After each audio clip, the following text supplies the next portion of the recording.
Vou tentar tocar aquela, essa não foi muito ensaiada não, então então vai no jeito aí, vamos ver.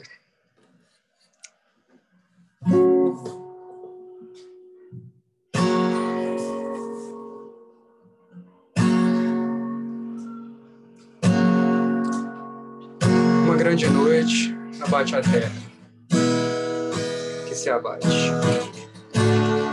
Treva imensa, não sem estrelas. Passados milênios, um abrasamento. X no horizonte, clareando esperança, prenúncio milenar do amanhecer.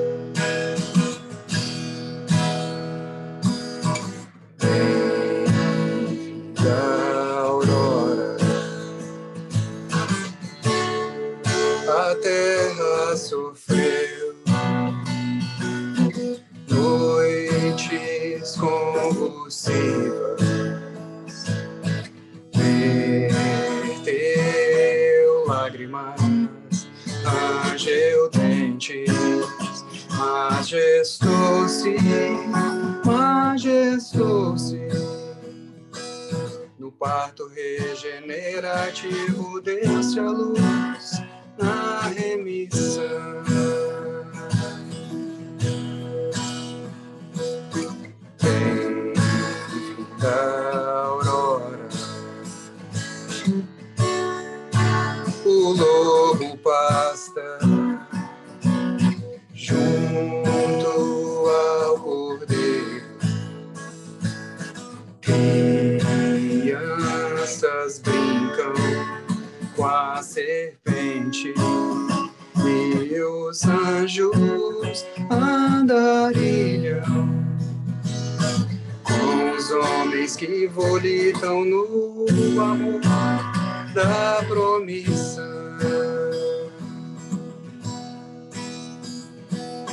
Bem-vinda alvorada, até fazendo o belo e o bom, entre florindo olhar.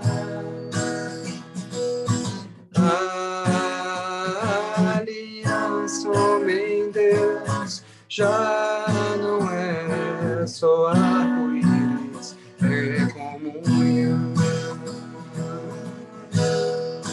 Bem-vindo dia, bem-vinda luz, bem-vindo dia, bem-vindo dia, bem-vinda luz, bem-vinda alvorada, bem-vinda alvorada, bem-vinda luz, bem-vindo dia, bem-vinda luz.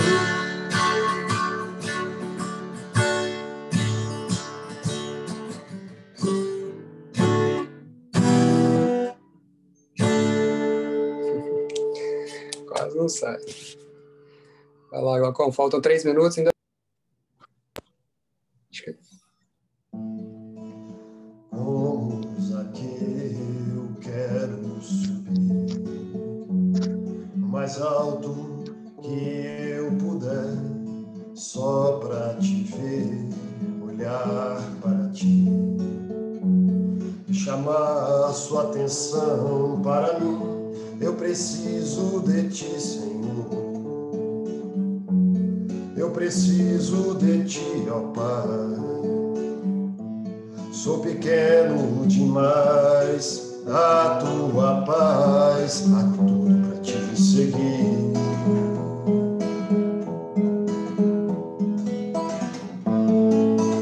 Entra na minha casa, entra na minha vida, mexe com minha estrutura, sara todas as feridas. Me ensina a ter santidade, quero amar somente a ti, porque o Senhor é meu bem maior, faz um milagre em mim.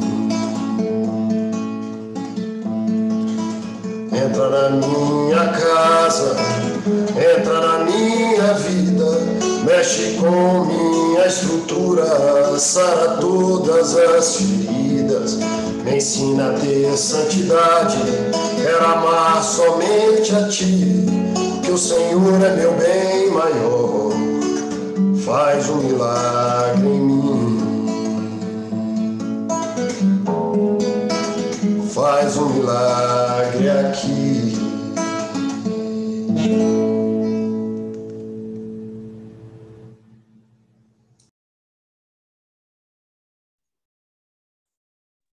Mais uma vez, boa noite a todos. Agradecemos ao Helder e ao Glauco por esse momento inicial de músicas que tanto nos faz bem. Bom, é com imenso prazer que iniciamos mais um encontro do MEP. E como de costume, para mantermos essa harmonia, iniciamos com a leitura de um capítulo do livro Fonte Viva, seguida da prece. Então, convidamos a Tatiana para essa parte inicial.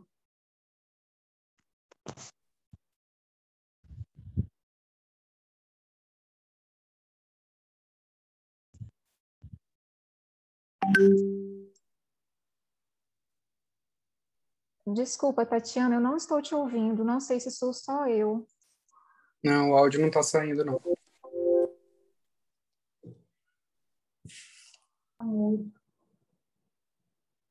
Não está saindo. Ainda não está saindo.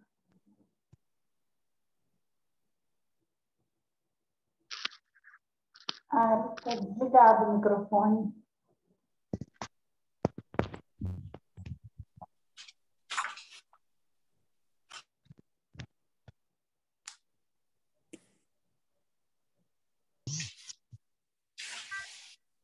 Tente novamente, Tatiana, por favor, para a gente ver.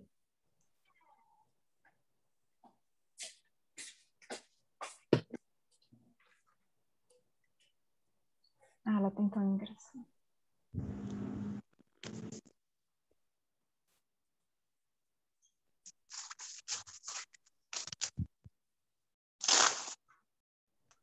Bom, enquanto isso, eu posso fazer a leitura e a Tatiana faz a prece, né? Está sem áudio ainda, Tatiana. Bom, eu vou fazer a leitura então. A leitura de hoje é o capítulo 24, pelas obras. E que os tenhais em grande estima e amor por causa da sua obra. Paulo, 1 Tessalonicenses, capítulo 5, versículo 13. Esta passagem de Paulo, na primeira epístola aos Tessalonicenses, é singularmente expressiva para a nossa luta cotidiana. Todos experimentamos a tendência de consagrar a maior estima apenas àqueles que leiam a vida pela cartilha dos nossos pontos de vista. Nosso devotamento é sempre caloroso para quantos nos exposem os modos de ver, os hábitos enraizados e os princípios sociais. Todavia, nem sempre nossas interpretações são as melhores, nossos costumes os mais nobres e nossas diretrizes as mais elogiáveis.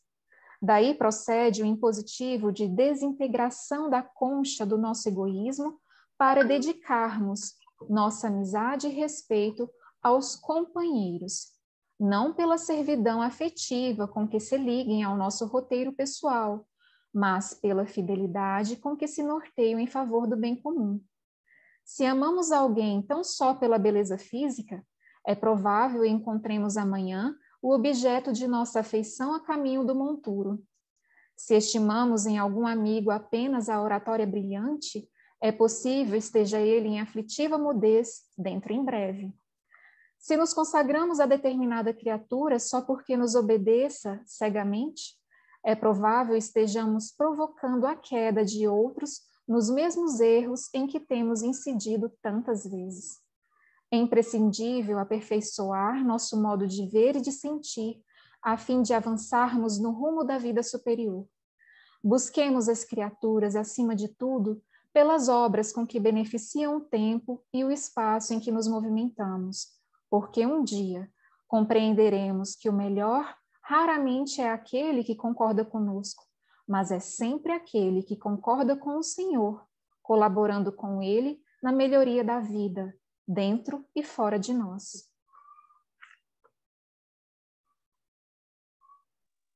Então, vamos fazer a prece inicial, Tatiana? Vamos ver se agora dá certo? Vamos. Boa noite.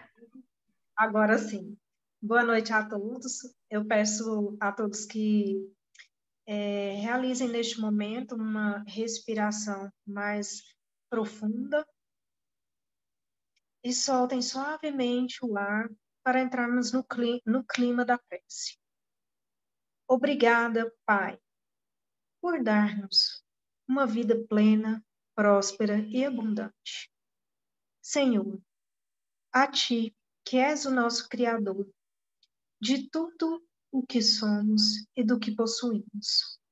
Dedicamos a nossa vida, clamamos para que vejamos e façamos sempre a Tua vontade e que nossas obras honrem e glorifiquem o Teu nome. Muito obrigada, espiritualidade, por mais esta oportunidade deste encontro maravilhoso e que assim seja. Obrigada, Tatiana. Para aqueles que estão aqui pela primeira vez, o MEP é um estudo sistematizado da mediunidade realizado presencialmente na Federação Espírita do Estado de Goiás. Mas, em razão da pandemia, nós tivemos que suspender as nossas atividades presenciais, mas os estudos seguiram pelo Zoom com todos os que estão inscritos. E nesse ano, para fortalecer ainda mais os nossos encontros e compartilhar um pouco daquilo que estudamos, algumas aulas estão sendo realizadas de forma aberta ao público em geral, como foi a nossa aula inaugural, como está sendo essa de hoje e como será a nossa aula de encerramento do semestre. Além disso, nós também temos um perfil no Instagram chamado mep.feego.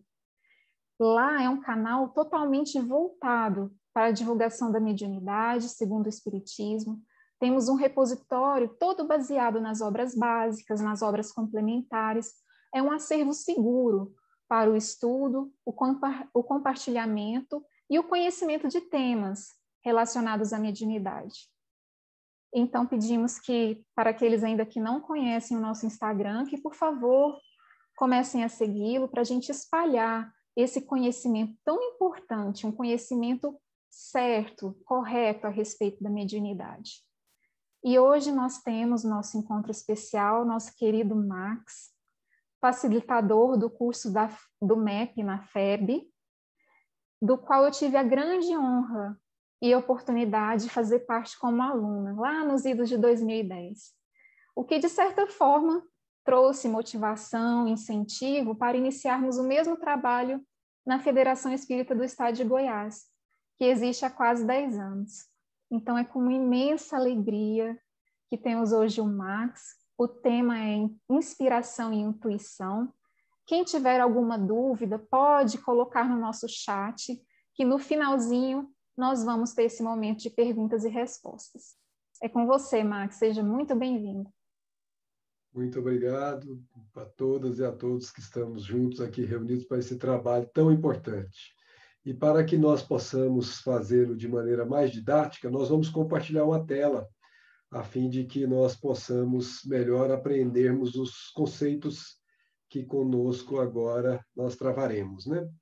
Então, esse trabalho, ele na verdade é um trabalho que, na maior parte das vezes, a gente tem dificuldade de entender muito bem inspiração e intuição. O que é um, o que é o outro, se confundem, não se confundem, como é que funciona isso? Então, o que nós queremos fazer hoje é exatamente examinar isso à luz da doutrina espírita.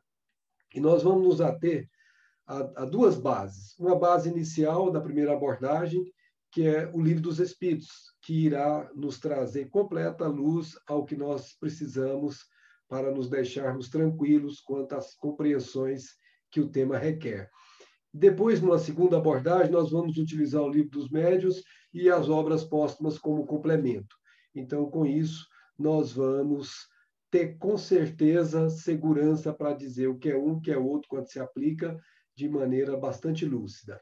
Então vamos lá, vamos examinar esse tema com tranquilidade. Começando então com uma questão do Livro dos Espíritos, que é a 219. Lá, Allan Kardec vai indagar os benfeitores. Qual a origem das faculdades extraordinárias dos indivíduos que, sem estudo prévio, parecem ter a intuição de certos conhecimentos, das línguas, do cálculo, etc. Então, essa é a pergunta de Kardec, feita em 1857, e que hoje parece clara para nós, mas naquela época não era. E eles responderam: lembrança do passado, progresso anterior da alma, mas de que ela não tem consciência. Por isso, isso funciona como aptidão, como a vocação, como a tendência, enfim, como uma intuição também. A criatura não consegue articular um raciocínio lógico para explicar de onde ela traz aquele conhecimento, mas ela tem aquele conhecimento e quando ela vai fazer determinados movimentos que trazem a necessidade daquele conhecimento, ela tem mais facilidade. Quando ela não tem esse conhecimento, as dificuldades ficam mais evidentes. Então, as nossas pré-existências, elas com certeza contribuem para o que nós repercutimos hoje. Ora, se é uma lembrança do passado, isso é uma faculdade anímica. Vamos lembrar que a anímica, da palavra ânima, alma, né, é aquilo que está no próprio espírito, está na própria pessoa, que é o espírito encarnado.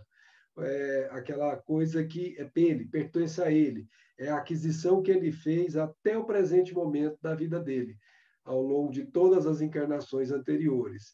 Isso é o que Jesus chamou do que a traça não corrói, que o ladrão não mine nem rouba. São os seus tesouros, aquilo que você armazenou em você, que cada um de nós armazenou em nós. E isso você carrega com você, eu carrego comigo, todos nós carregamos conosco, para onde formos, estejamos encarnados ou desencarnados, estejamos alegres ou infelizes, não importa. Essas lembranças, como nós vimos, não temos a consciência dela, por isso elas às vezes são vagas lembranças que não dão para deixar claro para nós. Os espíritos disseram, para poder deixar isso muito claro, o corpo muda, o espírito, porém, não muda, embora troque de roupagem. É claro que eles estão se referindo de uma encarnação para outra, porque a gente sabe que o espírito muda evolutivamente, mas de uma encarnação para outra, quando ele desencarna, ele chega do lado de lá exatamente com a mesma bagagem que ele tinha do lado de cá. Quando ele está do lado de lá e ele adquire mais bagagem lá, ele chega aqui exatamente com a bagagem que ele tinha quando ele vestiu a nova roupagem. Então, não tenhamos dúvida, é a conquista do espírito. Para a gente não ter nenhuma dúvida mais, Kardec fez uma pergunta seguinte: pode o espírito, mudando de corpo, perder algumas faculdades intelectuais, deixar de ter, por exemplo, o gosto das artes? Então, eu vim para a nova encarnação, será que eu posso perder as minhas faculdades que, porventura, eu as conquistei antes? E eles responderam, sim, desde que compuscou, ou seja, manchou, aquele sujeito que usou mal o recurso que tinha, então ele acaba tendo o impedimento, isso é um constrangimento, isso é muito comum para aqueles que usaram, por exemplo, a inteligência de maneira inadequada, em benefício próprio, locupletando em cima dos outros. É muito comum ele vir numa outra encarnação tendo limitações do seu campo mental para poder aprender nesse processo a como usar este recurso. Então, aqui, por exemplo, ele manchou, então ele não tem mais, obviamente, como se utilizar deste recurso na encarnação seguinte, a anterior que ele manchou. E aí os espíritos continuam dizendo, ademais, uma faculdade qualquer pode permanecer adormecida durante uma existência por querer o espírito exercitar outra, que nenhuma relação tem com aquela. Então, você, por exemplo, já teve várias encarnações em que você se tornou uma pessoa que é muito, muito hábil em música. Então, você não quer mais vir nesta próxima encarnação com isso evidente, porque quando chegar aqui, você vai ser naturalmente conduzido a ser músico de novo, porque todas as suas vocações vão te conduzir a isso. Então, você pede para ela ficar literalmente adormecida por um tempo, para que você possa desenvolver outras que, por exemplo, você ainda não conquistou quase nada.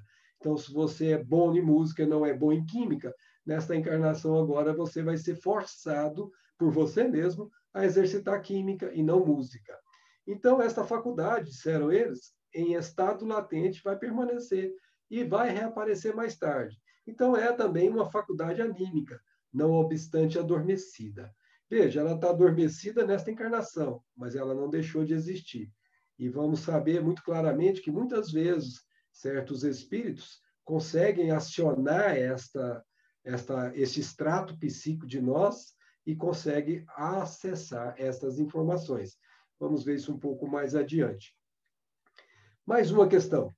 Dever-se-ão atribuir a uma lembrança retrospectiva o sentimento instintivo que o homem, mesmo selvagem, possui da existência de Deus e o pressentimento da vida futura? Resposta: é uma lembrança que ele conserva do que sabia como espírito, antes de encarnar, mas o orgulho, amiudamente, abafa esse sentimento. Então, aqui é interessante. Quando nós estamos livres do corpo físico, que é um tipo de abafador de vibrações, é como se fosse um abajur que limita as nossas potencialidades luminíferas, a gente não tem as mesmas certezas quando está aqui do que quando nós estamos lá no mundo espiritual. Então, isso fica sendo uma lembrança que é uma provocação. A criatura sabe, de alguma forma, que Deus existe, mas aí os movimentos da Terra, as convivências, as ideias que existem aqui, acaba levando essa criatura, por orgulho, a abafar esse sentimento. E esse sentimento, então, se perde. Até aqui, parece que as ideias vêm somente do próprio espírito encarnado. Pelo menos foram o que essas questões nos levaram a crer. Vamos dar uma examinada. Será que isso é verdade? Será que todas as ideias que nós temos vêm só de nós mesmos? Vamos continuar examinando ainda o Livro dos Espíritos para chegar a uma nova observação. Vejamos, por exemplo, o pressentimento. Vamos ver como os espíritos disseram que é isso. O pressentimento é sempre um aviso do espírito protetor? Resposta: é o conselho íntimo e oculto de um espírito que vos quer bem. Aqui, então, não é mais uma faculdade anímica, é uma faculdade mediúnica. Por quê? Porque houve a intervenção de um espírito que deu conselhos, seja quando estávamos em vigília, seja quando estávamos em sono, por exemplo. Eles podem nos dar esses conselhos para nós nas duas situações. Mas eles disseram, também está na intuição da escolha que se haja feito. Então, aqui nós voltamos até a faculdade anímica. Então, vejamos, o pressentimento pode ser tanto anímico, como pode ser mediúnico. Depende se você reuniu esses conhecimentos de si próprio ou se você ouviu de terceiros, no caso espíritos, que te falaram sobre esses conhecimentos do futuro, que normalmente o pressentimento te trará informações do futuro. Vamos dar uma olhada num caso que está no livro Recordações da Mediunidade, da nossa querida Ivone, lá no capítulo Premonições, em que ela faz uma pergunta ao Dr. Bezerra de Menezes sobre a questão da premonição ou sonhos premonitórios. E aí, Dr. Bezerra de Menezes vai responder: existem vários processos pelos quais o homem poderá ser informado de um ou de outro acontecimento futuro importante da sua vida.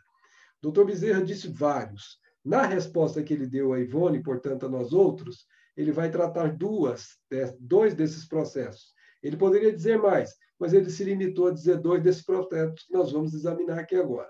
Então, com certeza, nós podemos ser informados, olha a palavra, ser informado de um ou outro. Não se informa tudo, informa um ou outro acontecimento que seja importante para a vida dessa pessoa.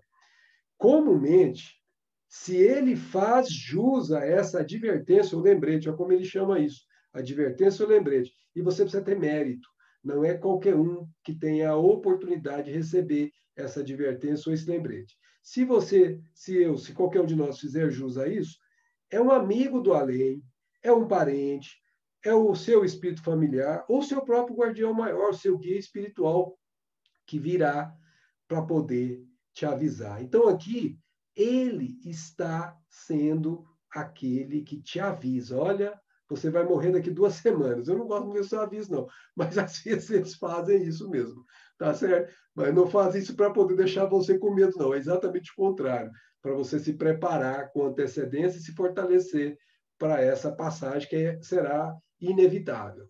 Então, esse caso, quando acontece, esses espíritos, sejam eles quem forem, o guia, o familiar, eles comunicam o fato a realizar-se, e olha a palavra, preparando. Prepara a pessoa para o evento que geralmente é grave e doloroso.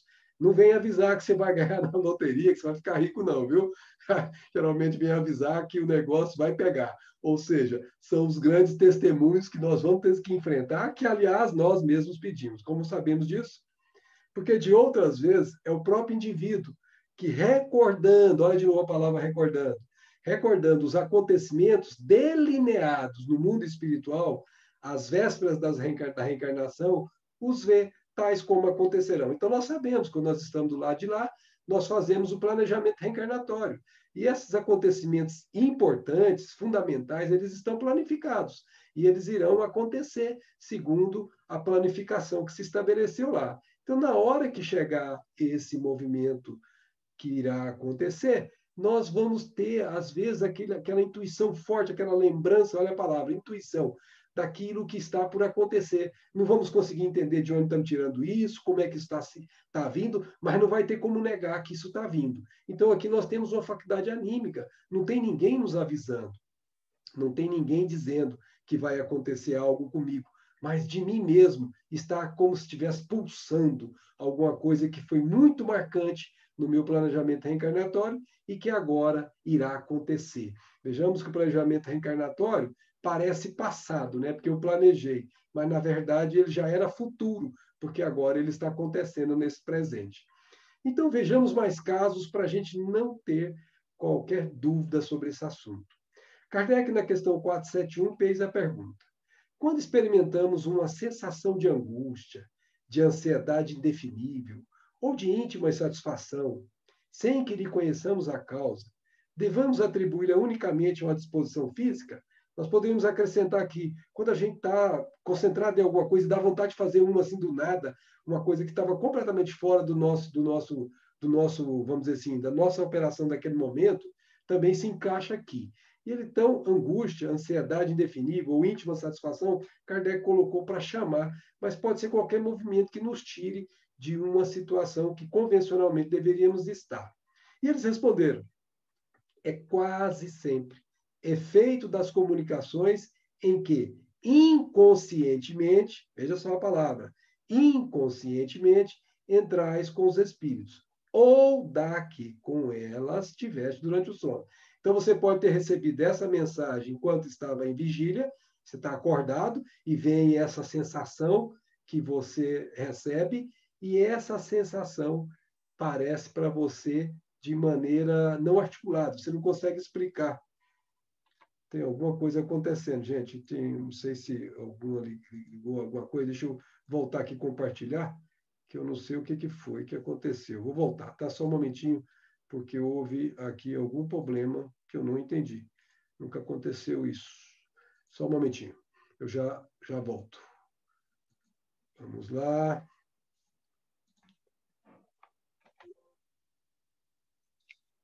Vamos compartilhar de novo. Max, acho que alguém começou a escrever em cima da sua tela de compartilhamento. Tem alguém que pode fazer isso?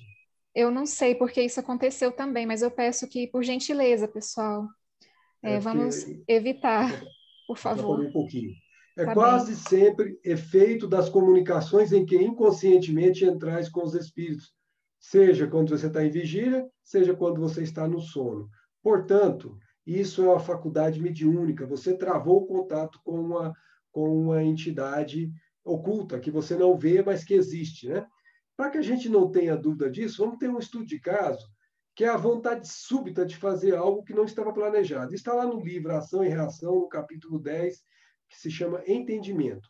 Lá nesse capítulo, André Luiz e a equipe iria visitar a casa de um encarnado, cujo pai estava desencarnado e o filho estava encarnado, chamava Paulino, e quando esse Paulino, que era o desencarnado, chegou na casa, ele se aproximou do filho, obviamente o filho não estava vendo ele, e abeirou-se, esse filho era um engenheiro, estava concentrado, estava trabalhando, e falou alguma coisa nos ouvidos dele. Nenhum dos que estavam lá, nem o André e nem os outros que estavam lá, ouviram o que Paulino disse para o filho encarnado.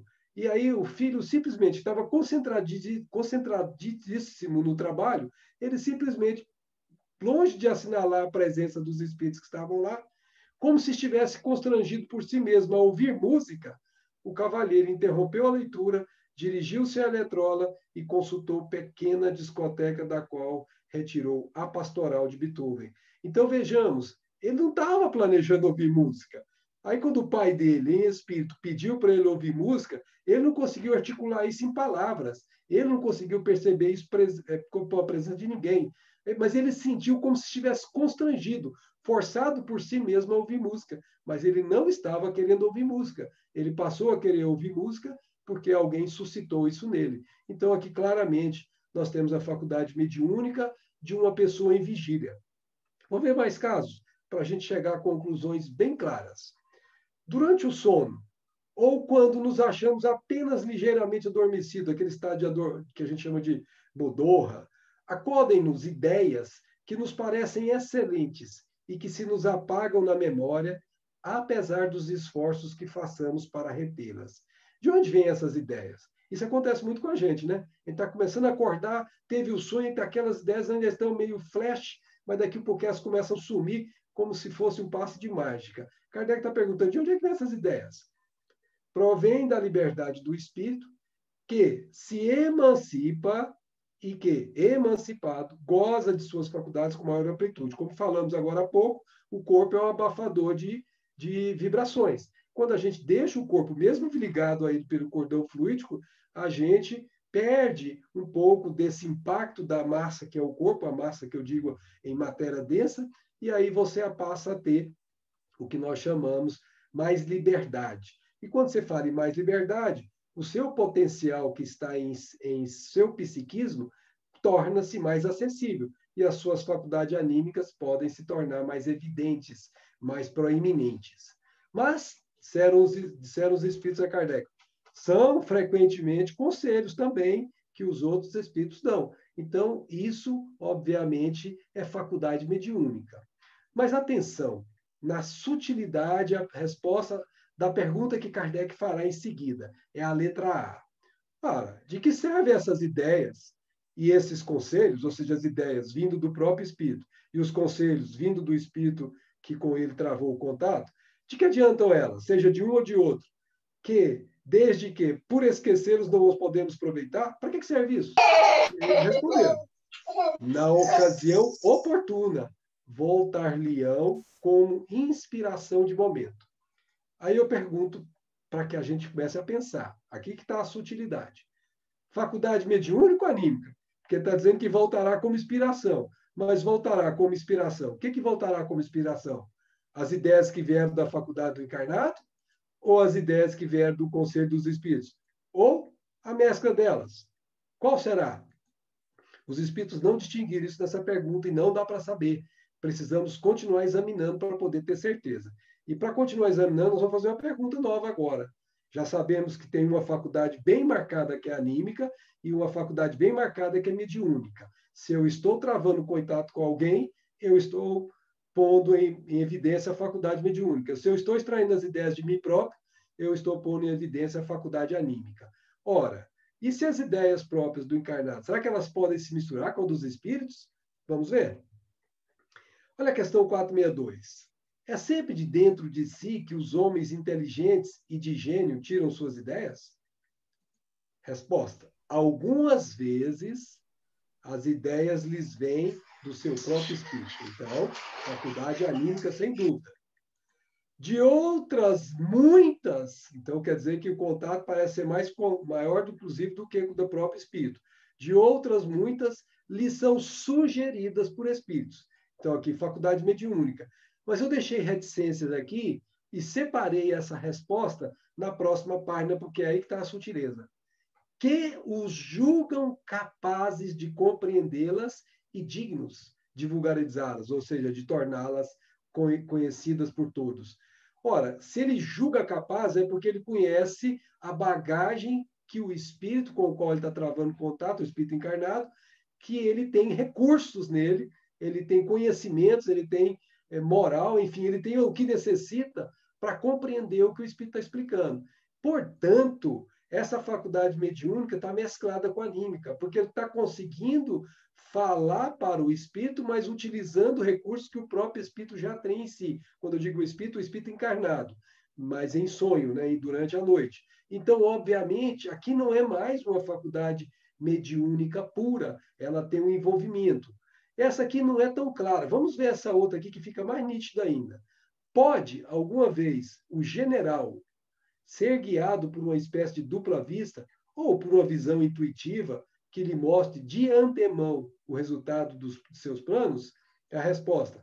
Isso se dá a miúde, com frequência, com o homem de gênio, espíritos que têm um pouco mais de elevação. É o que ele chama de inspiração e o que faz que obre com uma espécie de certeza. Então, aqui, se ela é inspiração, foi dita ou foi avisada por algum espírito que ele conseguiria aquele determinado movimento que ele faria numa guerra, por exemplo. Então, aqui é uma faculdade mediúnica. Mas ele diz agora, olha o detalhe, essa inspiração lhe vem dos espíritos que o dirigem, os quais se aproveitam das faculdades de que lhe vem o que o vem dotado. De novo, se aproveitam das faculdades, ou seja, eles se utilizam da caixa de ferramentas que o psiquismo desse espírito encarnado, desse general, traz em si. Logo, a inspiração torna-se muito mais elevada do que a outra. Aqui, de novo, a faculdade mediúnica e a anímica, ao mesmo tempo, estão acontecendo. Mais uma confirmação para a gente fechar. Como pode o homem ser responsável por atos e resgatar faltas de que não se lembra? Perguntou Kardec. Como pode aproveitar da experiência de vidas de que se esqueceu? E a pergunta amplia, a gente tirou só esse trecho que nos interessa. Aí a explicação é, quando o espírito volta ao mundo espiritual, ele vê as faltas que cometeu e que deram causa ao seu sofrer, assim como de que modo as teria evitado. Então, você faz a avaliação, é como se você tivesse ido para uma viagem, filmou tudo e você depois vai verificar onde foi que você errou na viagem. E quando acontece isso, busca então uma existência capaz de reparar. Onde ele errou, ele tem que consertar. Reparar que acaba de transcorrer. Então, ele escolhe provas análogas às de que não soube aproveitar, ou ele vai escolher as lutas que considera apropriadas ao seu adiantamento. E quando ele decide isso, ele pede aos espíritos que lhes são superiores que o ajudem na nova empresa que toma sobre si ou para si. E aí ele fica ciente de que o espírito que lhe for dado por guia nessa outra existência, esse espírito que for o guia dele, se esforçará por levá-lo a reparar suas faltas, dando-lhe uma espécie de intuição das que incorreu. De novo, faculdade mediúnica e faculdade anímica ao mesmo tempo, porque o espírito que vai ser o guia dele conhece o planejamento encarnatório dele, sabe que ele sabe desse planejamento e vai fazer como se fosse um tocar para ele se lembrar daquilo que ele já sabe, e ele ajuda. Por isso, Kardec vai explicar isso bem mais claramente nos seus comentários dessa própria questão. Kardec diz assim, o esquecimento das faltas praticadas não constitui obstáculo à melhoria do espírito. Por quê? Porquanto, se ele não lembra delas com precisão, o conhecimento que delas teve no estado errante, ou seja, enquanto desencarnado, e o desejo de repará-las, ele tem uma vontade de corrigir o que errou, guiam-no por intuição e lhe dão a ideia de resistir o mal. Então, aqui, faculdade anímica exclusiva. Mesmo que o guia espiritual dele não estivesse próximo, ele tem essa intuição do passado dele ou do plano espiritual que ele elaborou. Essa ideia é a voz da consciência que está gravada na consciência dele como memória. Agora, olha a palavra. Secundada pelos espíritos que o assistem. se atende às boas inspirações que lhe dão. Então, o espírito que assiste, de novo, vai fazer com que ele se lembre do plano de maneira mais incisiva do que se lembraria sozinho. Então, o espírito que está acompanhando ele aciona para que ele, obviamente, se fortaleça no cumprimento das suas provas. Agora, depois desses breves exames, nós já podemos afirmar que a inspiração é a faculdade mediúnica. Nós não podemos mais ter dúvida disso diante dessas respostas. A intuição é a faculdade anímica. Nós não podemos ter dúvida diante dessas respostas. Mas atenção, a intuição também pode ser mediúnica, como nós vimos agora, porque ela pode ter mescla naquilo que se chama faculdade mediúnica, quando o espírito se utiliza dos conhecimentos do próprio agente que ele está querendo conversar ou que está querendo ajudar, e aí, então, ele se torna um movimento que é também um movimento mediúnico. Mas atenção, lá no Livro dos Espíritos, no Livro dos Médiuns, Kardec, e também no livro Obras Póstumas, Kardec vai tratar inspiração e intuição como faculdades mediúnicas definitivamente. Não vai nem caracterizar a inspiração a intuição como faculdade anímica. Ele vai caracterizar todas elas como faculdades mediúnicas. Inclusive, vai discutir, vai trabalhar esses temas. Ele vai chamar de médium intuitivos, médiums inspirados e médios de pressentimento, que estão tudo dentro do mesmo cadinho aqui. E aqui é que muita gente costuma se confundir, e não tem nada para confundir, está claro. Vamos examinar isso. Médios intuitivos, como é que Kardec definiu? São aqueles com quem os espíritos se comunicam pelo pensamento e cuja mão é conduzida voluntariamente. Atenção, eu grifei mão aqui, porque isso só acontece, só se utiliza a mão na faculdade que se chama intuitiva. O pensamento nasce à medida que a escrita vai sendo traçada. E, a miúde, com frequência, é contrário à ideia que antecipadamente se formara. Pode mesmo estar fora dos limites dos conhecimentos e capacidades do médium. O médium intuitivo age como faria um intérprete. O médium tem consciência do que escreve, embora não exprima seu próprio pensamento. Então, esse é o como Kardec definiu o médium intuitivo. Agora, vamos ver como é que ele define o médium inspirado, que ele chama também de involuntário. Poucas pessoas usam esse termo, ó, mas ele chama de involuntário. E você vai perceber porque que, sabiamente, Kardec colocou essa palavra involuntária, que poucas vezes a gente vê alguém se utilizando. Lá nesse estudo que ele faz no livro dos médiuns, ele fez pergunta aos espíritos. Na questão 183, ele coloca 3 ou 4 perguntas. Nós tiramos aqui 2. Qual a causa primária da inspiração? O espírito que se comunica pelo pensamento. Isso tudo nós já vimos lá no livro dos espíritos antes. E aí Kardec diz, todo aquele que, tanto no estado normal, olha a palavra que ele usa, para normal, é você estar no seu dia a dia. Como no estado de êxtase, é quando você está em algum tipo de transe. Ele usou aqui a palavra êxtase para destacar um transe mais notário, mais notado, né? Mas aqui no estado normal, você não tem nem traços de que você está em transe, e nesse aqui você tem traços que você está em transe. Às vezes é muito evidente, a aparência externa do médium muda.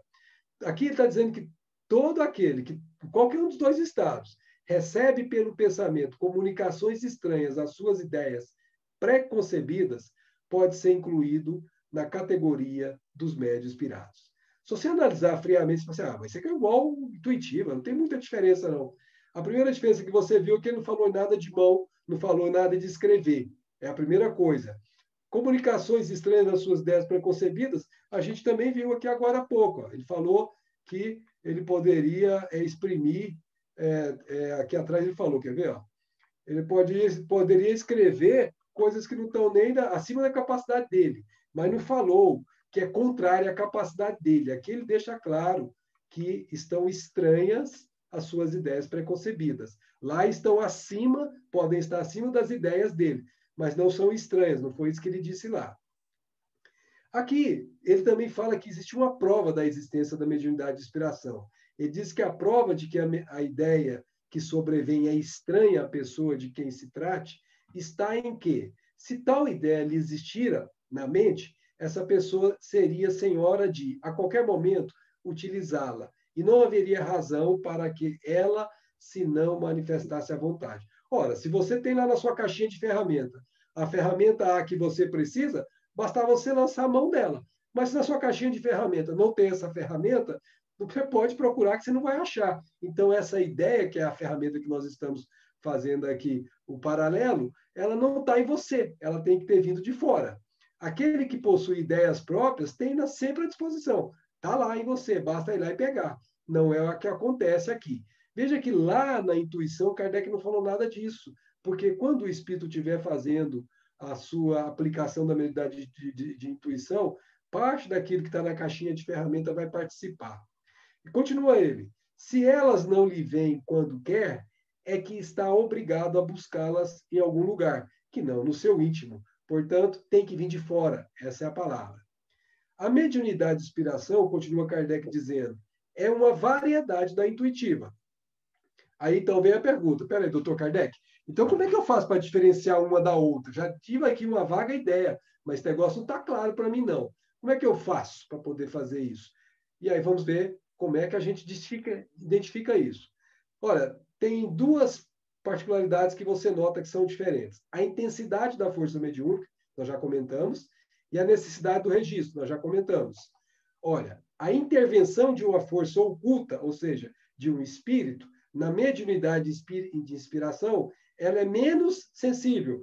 É aquilo que a gente falou lá atrás. A pessoa nem percebeu que tem espírito do lado dela, como foi o caso daquele senhor lá, o engenheiro, que o Paulino chegou e falou ao ouvido dele, e ele foi, como se fosse constrangido por si mesmo, foi lá fazer aquilo que a ideia foi suscitada. Ele provavelmente deve ter pensado que a ideia foi dele. Não, mas me deu vontade de ouvir Beethoven agora, mas, na verdade, ele não estava com essa vontade foi provocada.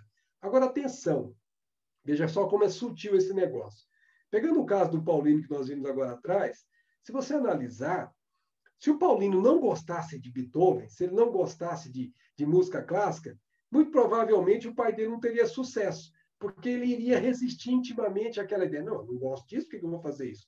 Então ele lutaria. Mas como é muito próximo do que ele gosta, ele vai sem pestanejar. E aí é que é o risco das nossas influências espirituais. Porque quando elas vão naquilo que são as nossas fraquezas, a gente às vezes deixa ir como se aquilo fosse parte da gente. E a gente não luta para vencer isso. E quando elas são contrárias ao que é aquela coisa que não deveríamos fazer e nós fazemos, e estamos fazendo, querendo fazer, é porque realmente ele forçou aquilo que nós já somos predispostos a fazer. Então, é como se ele desse o empurrãozinho para eu cair. E eu caio se eu não vigiar. Então, isso é muito importante. Ó. Ela não é notada. A pessoa nem sabe que está sendo, provavelmente, influenciada por um espírito. Portanto, é uma inspiração.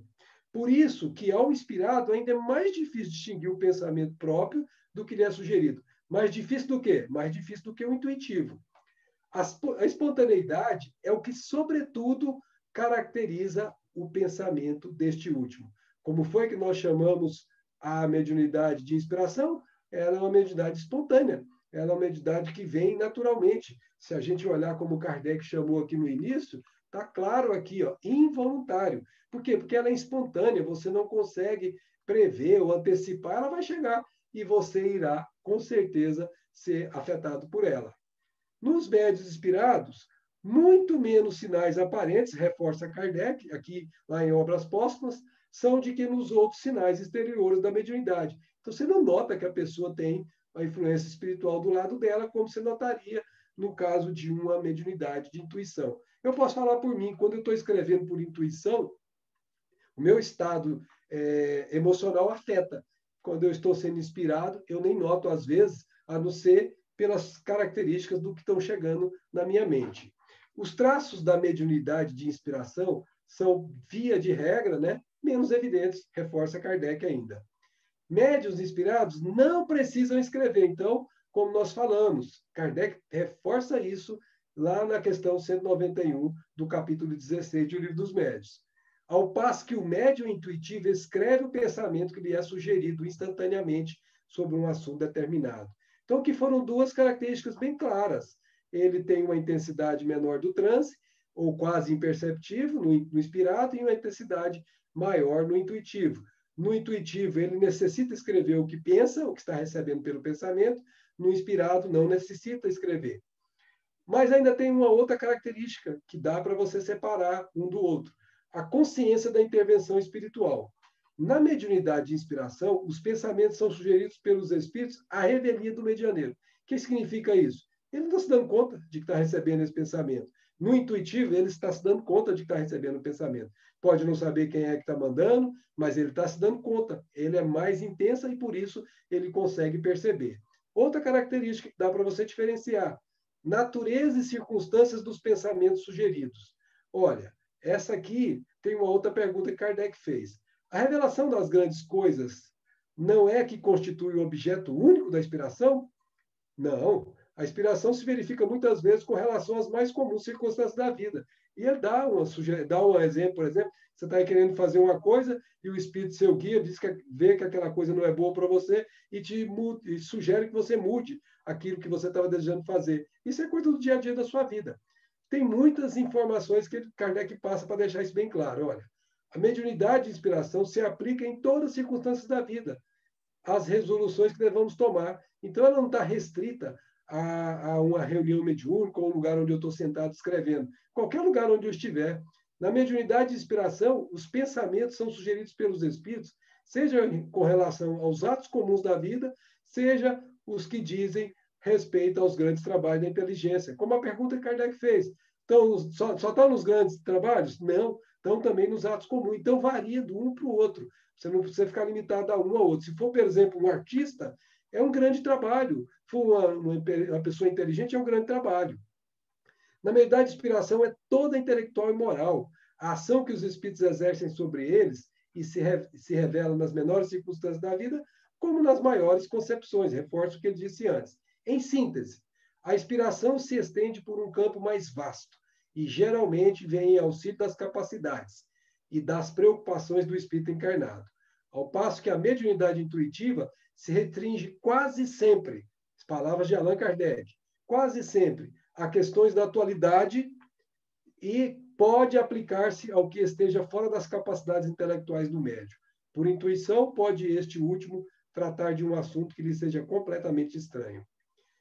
E, por fim, médios pressentimentos. Os pressentimentos é uma intuição vaga das coisas futuras, como nós vimos lá atrás, mas muitas vezes também é o resultado de comunicações ocultas e, sobretudo, neste caso, é que se pode dar aos que delas são dotados o nome de médios de pressentimentos, que constitui uma variedade dos médios inspirados. Então, médio inspirado é uma variedade de médio intuitivo e médio de pressentimento é uma variedade de médio inspirado. E para a gente encerrar, reflexões. Muito importante, reflexões. Porque a inspiração tem uma importância tremenda em nossas vidas. Kardec chama atenção para isso. E aqui é o que a gente quer fazer também, trazer a preocupação dele para que nós também aprendamos. Diz Kardec, a inspiração nos vem dos espíritos que nos influenciam para o bem ou para o mal. Porém, procede principalmente dos que querem o nosso bem e cujos conselhos, muito a miúde, cometemos o erro de não seguir. Veja só, nós podemos ser espíritos pelos dois, mas a maior parte, veja que beleza, é o nosso benfeitor tentando nos ajudar. Mas a gente que é cabeçudo, como diz um amigo meu, teimoso, teimamos em não seguir a orientação que vem deles e pagamos o preço por isso. Sob esse aspecto, pode dizer-se que todos são médiuns, porquanto não há quem não tenha seus espíritos protetores e familiares a se esforçarem por sugerir aos protegidos salutares ideias. Olha como eles se esforçam em nosso benefício e a gente ainda teima às vezes.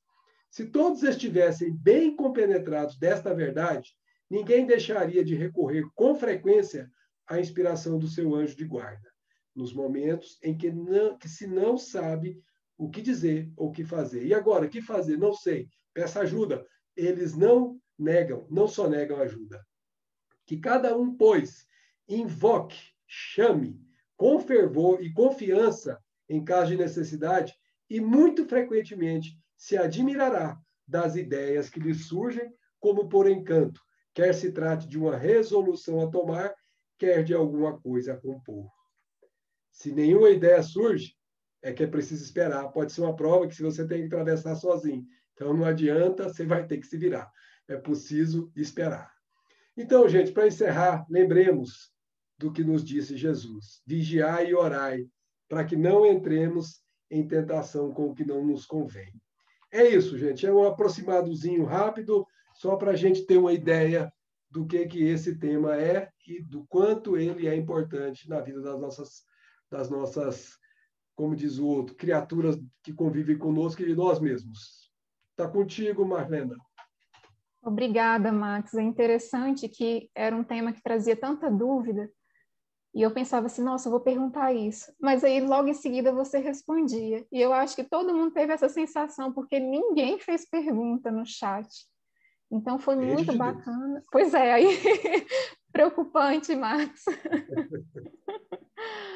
Mas é muito bacana, viu? Eu acho que é algo assim que a gente precisa fixar, mas causa realmente confusão, né? Quando nós lemos o livro dos Espíritos, aí, mas espera aí, é faculdade anímica, mas tem um médio intuitivo, e é mais confuso ainda porque o Kardec, ele trata com muita profundidade a respeito da psicografia, né? E nós hoje estudamos muito mais a psicofonia.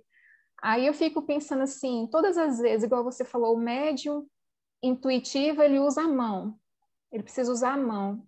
É porque ele está falando dos médiuns psicógrafos, não é? Como que seria isso numa mediunidade psicofônica?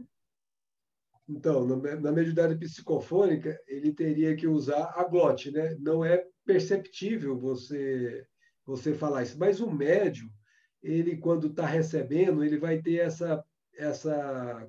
vamos dizer assim, a condição de perceber isso pela intensidade do transe. Se for, por exemplo, um processo puramente de inspiração, ele não vai falar como fala o médium em psicofonia. Ele simplesmente vai acusar a ideia e a ideia vai ficar nele. Ele não vai externar essa ideia a ninguém.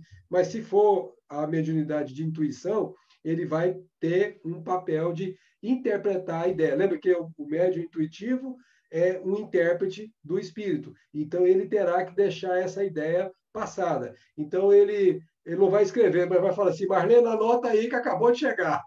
Tá certo? E aí a Marlena vai anotar o que ele mesmo anotaria com a sua própria mão. Ou seja, é mais grave, é mais importante, é mais robusto. A outra é mais casual, a outra é mais ordinário, mais do dia a dia, é mais normal, assim, não tem muita maneira de você perceber. Está bem dentro daquela questão do livro dos Espíritos, da 459, influencia os nossos espíritos em nossos pensamentos, não só influencia, como te conduz, meu filho, se você não se cuidar. Porque, na verdade, eles influenciam porque você nem sabe que está sendo influenciado. Pergunta aquele filho do Paulino lá se ele soube que foi influenciado. Nunca ele vai saber se ele não estudou Espiritismo, igual a gente está fazendo aqui. Porque eu também não sabia. Mas hoje, depois de muito tempo estudando, e olha, a gente fala em educação mediúnica, é educando a mediunidade.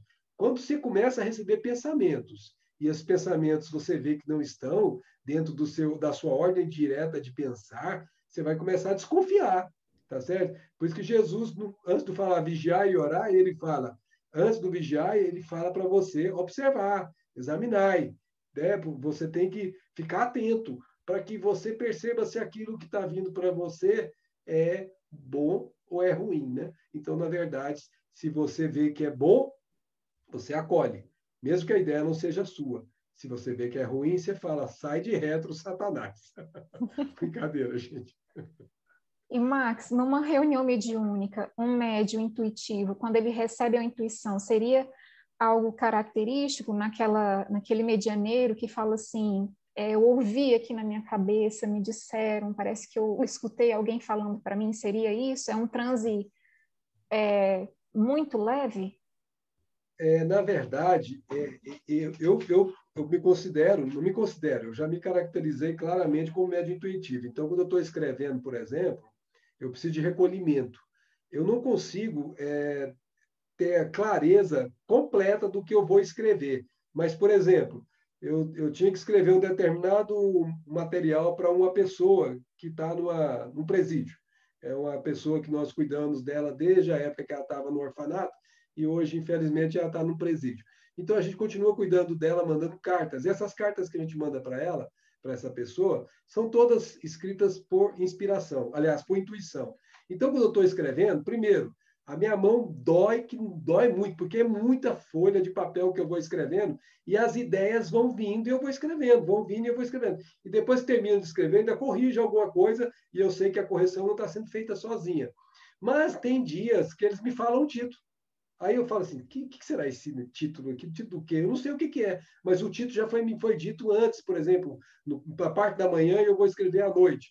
Então, às vezes, o título já está pronto. Aí, quando eu começo a escrever, a primeira coisa que eu escrevo, o título que eu ouvi de manhã. Mas o que vem depois, eu não sabia o que era. Mas ele vai acontecendo paralelo, eu não estou ouvindo nada. Eu estou simplesmente sentindo um fluxo de ideias chegando e eu tenho que ser hábil, rápido, porque senão ele passa e eu perco o bonde e aí eu não concateno as ideias. E aí eu perco a lógica do raciocínio que o Espírito está tentando me trazer. Então, eu, por exemplo, estou falando por mim, eu não ouço a voz. Aí, no caso, se você ouvir a voz, é um outro tipo de mediunidade, que não é mediunidade de intuição. Na verdade, são pensamentos que cruzam dentro da sua câmara, chamada consciência, e eles, atravessando a sua câmara, chamada consciência, eles se misturam com os seus pensamentos, e aí você reveste ele com a forma que você traz em você. A forma, geralmente, não é a do espírito, mas o fundo, se você for um bom médium, é o do espírito. Então, você continua sendo fiel à mensagem, não obstante ser revestida com a cor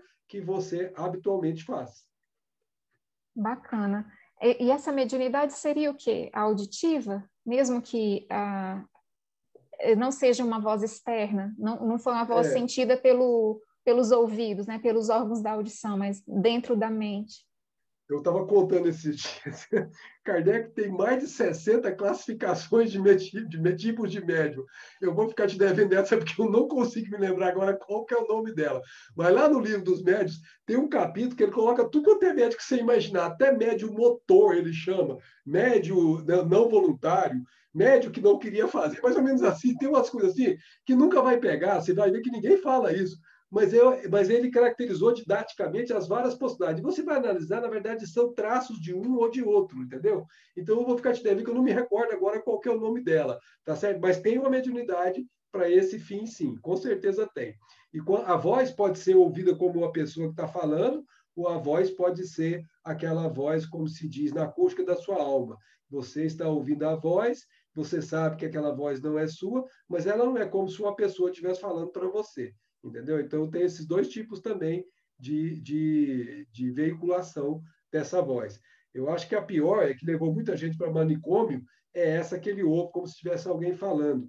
Muita gente foi parar no manicômio porque não sabia entender o que é isso e acabavam, coitada da pessoa, sendo tratada como doido, quando nada mais era do que alguém que ouvia espírito, né? Só por ouvir espírito já era colocado dentro de um manicômio. Veja como mudaram os tempos, nós estamos bem melhor hoje, gente.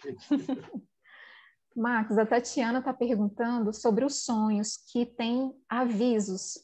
Tenho muitos sonhos que acontecem e de mortes que acontecem. Que mediunidade é essa? Mediunidade onírica. Essa, na verdade, quando a gente sonha, a gente ouve os espíritos que estão do lado de lá, mas se a gente não tem a mediunidade onírica bem definida, quando a gente acorda, ela apaga. Você não tem lembrança nenhuma e não vê intuição nenhuma durante o dia.